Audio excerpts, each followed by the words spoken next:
As to whether the master plan can actually be reviewed or re-looked at by the Auroville Residents' Assembly, this is actually very clear. This question does not arise. There is no point in the Act where it very specifically in any form says that the master plan or any other power, the power to formulate the master plan, this is what the Residents' Assembly has, the power to formulate the master plan as well as many other powers and functions.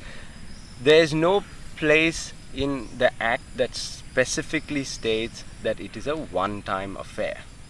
Now, it very clearly also states in section 2.11 of the master plan that reviewal will happen, and the reviewal will happen at the same way that the master plan was created. That means the Residents' Assembly shall formulate the master plan and therefore shall also formulate the reviewal, and then after that it shall be given for approval of the governing board.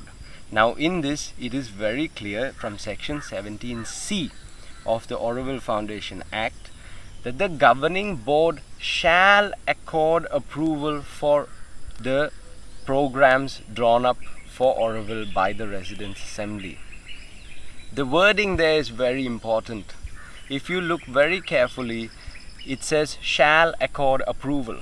It does not say may accord approval. It does not say shall accord approval subject to these conditions. It does not say shall accord approval at its pleasure. The governing board has the responsibility of giving approval to the programs drawn up by the Residents' Assembly. This is my reading, and that means, by my understanding, that the governing board does not have veto power over the Residents' Assembly's decisions. Second factor is, can the governing board make its own programs for Auroville? This is very clearly not a power or function of the Act. The Act doesn't give the governing board the power to draw up any programs for Auroville. Only the Residents' Assembly has the power to draw these programs. The governing board only has the authority to review these programs and help by giving direction.